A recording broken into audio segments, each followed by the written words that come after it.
Bienvenidas y bienvenidos al curso de Salud y Equidad de Género. Este video pertenece a la primera clase y acompaña el PowerPoint que se titula El género como categoría analítica. Lo que voy a intentar hacer aquí es ampliar la información y la explicación del PowerPoint. Bueno, primero contarles que me parece muy importante volver un poco a algunos orígenes del concepto de género y un poco a su génesis, porque estamos en un momento donde ese término se volvió masivo, se utiliza en casi todos los ámbitos. Costó muchísimo esfuerzo y muchísimas luchas instalarlo, pero como contrapartida también sucede que muchas veces el concepto se frivoliza, se usa incorrectamente y a veces hasta se usa malintencionadamente, ¿no? Por eso es que me parece importante volver un poco a estos orígenes. Bueno, el título del Power hace referencia a un texto clásico dentro de los estudios de género, que es el texto de John Wallace Scott, escrito en el año 86, que se llama El género, una categoría útil para el análisis histórico. Donde ahí lo que Scott hace, ella es historiadora, es norteamericana, y bueno, y lo que ella hace es revisar toda una serie de textos donde se utilizaba este término, había unos cuantos antecedentes importantes, interesantes, y ver las acepciones que se habían dado hasta el momento. El principal mérito que tiene este texto es que ella cambia la pregunta, es decir, se deja de preguntar por la causa o el porqué de la exclusión de las mujeres en la historia y en distintos procesos de la vida cotidiana y comienza a preguntarse por el cómo sucede esto, cuáles son los mecanismos por los cuales la sociedad patriarcal se sostiene a través del tiempo, con muchísima antigüedad, con muchísima naturalidad también, justamente la percepción de que las cosas son así y que es lo normal, es lo que se ha roto en estos últimos años, pero durante siglos ha sido así, porque, como dice otra autora fundamental, que es Rita Segato, el patriarcado es filogenético, es decir, es tan antiguo y está tan extendido a través del mundo que se confunde con los orígenes de la propia especie humana, ¿no? Entonces, bueno, Scott, al preguntarse por estos mecanismos, por cómo sucede la exclusión de las mujeres, va a elaborar un concepto a través de la sistematización de todas estas definiciones previas y de la forma en que circulaba el concepto y lo va a definir, ¿sí? Ella lo que dice es que el género se trata de una significación subjetiva y colectiva que una sociedad da a lo femenino y a lo masculino y que a través de esas significaciones que operan en estos dos planos confiere a varones y a mujeres sus respectivas identidades, ¿sí? Es decir, ustedes ahí en el Power van a ver que Scott dice que el género es un elemento constitutivo de las relaciones sociales basadas en las diferencias percibidas entre los sexos y que es una forma primaria de significar relaciones de poder. Esto quiere decir que las personas, entre nosotras y nosotros, tenemos muchísimas relaciones de poder establecidas también por la clase social, el nivel educativo, etc.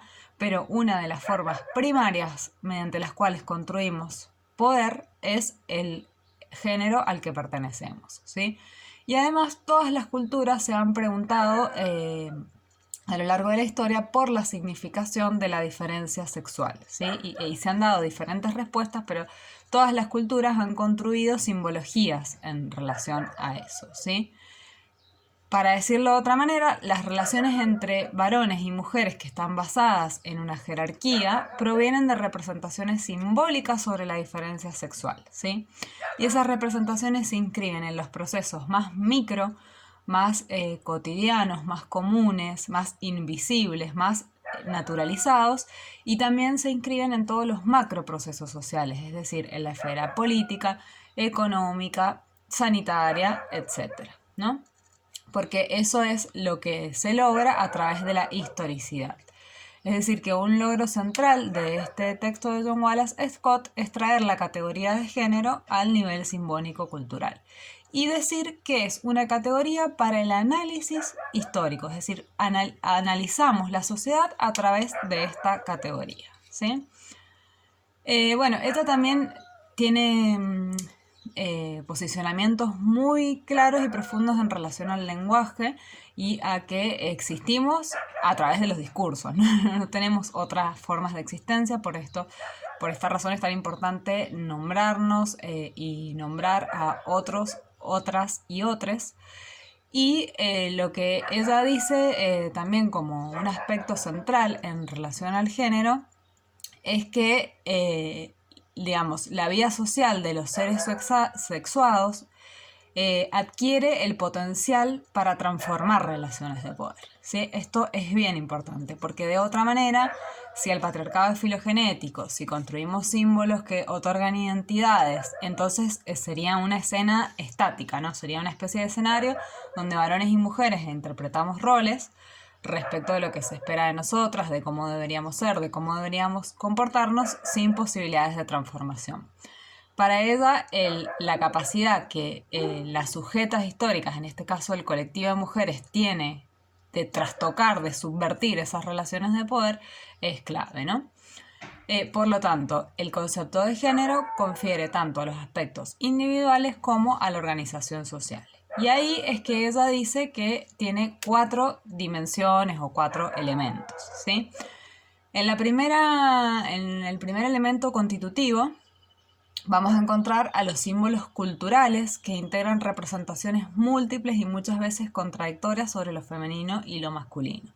Es decir, a lo largo de la historia se han construido una gran cantidad de representaciones, en general dicotómicas, sobre las mujeres. Por ejemplo, las santas y las pecadoras, la mujer de la casa y la mujer de la calle. Generalmente se nos presenta en polos opuestos, ¿no? Como si se pudiera existir solamente circulando entre esos dos extremos, ¿sí?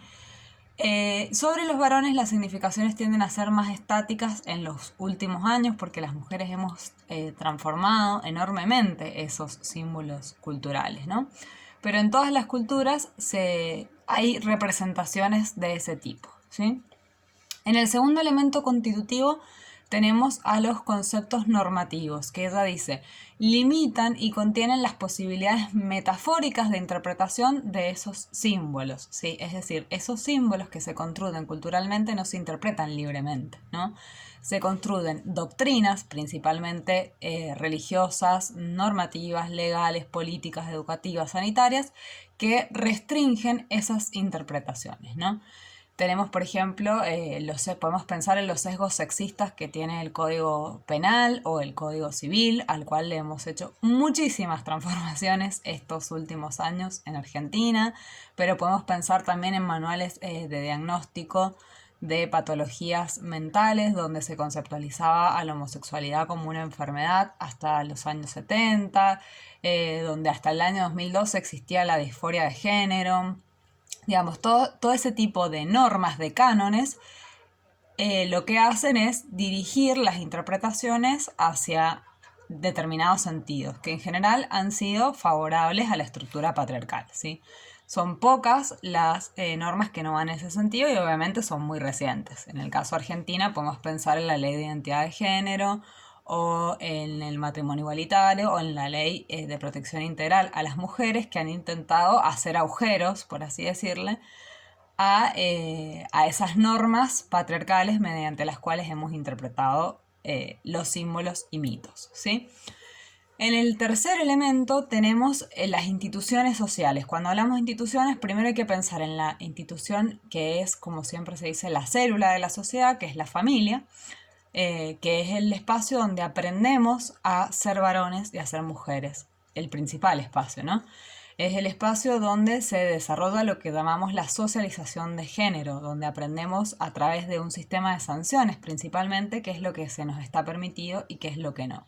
Por supuesto, la familia está atravesada por las macroinstituciones, ¿no? Como son política, economía, etc. Por lo tanto, siempre se está operando en esas dicotomías.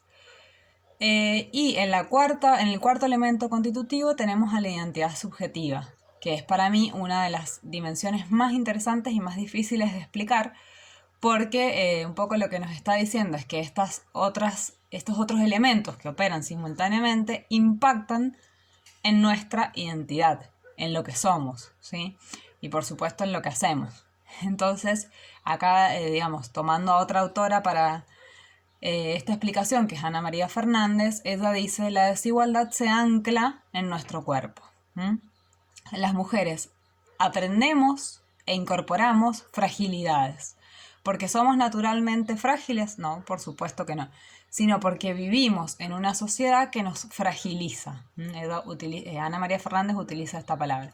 Nos fragiliza y nos desiguala. Pertenecemos a los grupos humanos desigualados, no desiguales por naturaleza o porque es algo inherente a la sociedad, sino porque ha habido claros mecanismos de desigualación. Entonces, las mujeres desarrollamos nuestras vidas en esas fragilidades y nuestra identidad subjetiva, ¿no? Con todo el impacto que eso tiene. Podemos pensar, por ejemplo, en una piba joven que está participando en organizaciones sociales feministas, que es parte de la lucha social y política del feminismo.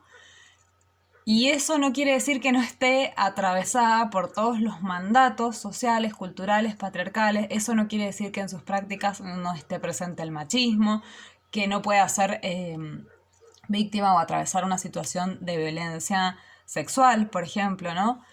Y todas esas cuestiones que parecieran dicotómicas, pero que en realidad es parte de lo mismo, porque es allí donde nosotras hemos construido nuestra identidad, ¿no? Entonces, digamos, esta dimensión analítica del género que elabora John Wallace Scott, lo que nos dice es que el género finalmente el impacto que va a tener es que tenemos un acceso diferencial a los recursos materiales y simbólicos, ¿sí? Donde por supuesto las mujeres y todas las personas que no tengan identidades de género normativas vamos a quedar en el plano subordinado, ¿sí? Después, obviamente, su posicionamiento es binario, ¿no? Porque hay que contextualizar los años en los que ella escribió. Ya a fines de los 90 y ya entrados los 2000, las personas con identidades de género no normativa o que se autorreconocen en grupos de diversidad o disidencia sexual vienen a cuestionar este binarismo, y eso abre todo un nuevo paradigma que lo vamos a ir viendo más adelante a lo largo del curso. Pero lo que quiero decir en relación a esto es que ella después, en el 2012, sacó otro texto muy importante donde le preguntaban si todavía la categoría de género seguía siendo útil, ¿no? Ante estos cuestionamientos, ante todo lo que viene también a traer la teoría queer con Judith Butler para plantear una lectura muy disruptiva del género. Y ella lo que responde en este texto es que el género va a ser siempre una categoría útil si nos sirve para hacernos preguntas y para hacer cuestionamientos, ¿sí? Mientras, digamos, nos permita preguntarnos cómo se establecen históricamente determinados símbolos, determinados significados, con qué lenguajes, en qué contexto, qué impacto tiene determinada práctica para los varones, para las mujeres, por qué hay un impacto diferencial, etcétera. Entonces la categoría de género nunca va a perder su potencial crítico, ¿no? Y este curso es principalmente una invitación a eso, a pensar en el potencial crítico de esta categoría y a llevárnoslos para nuestras prácticas cotidianas, donde podamos evaluar para qué sirve o digamos, en determinado contexto, qué es lo que estoy haciendo, cuáles son mis posicionamientos subjetivos, qué cosas están en juego. Por lo tanto, la categoría de género sirve principalmente para hacernos preguntas.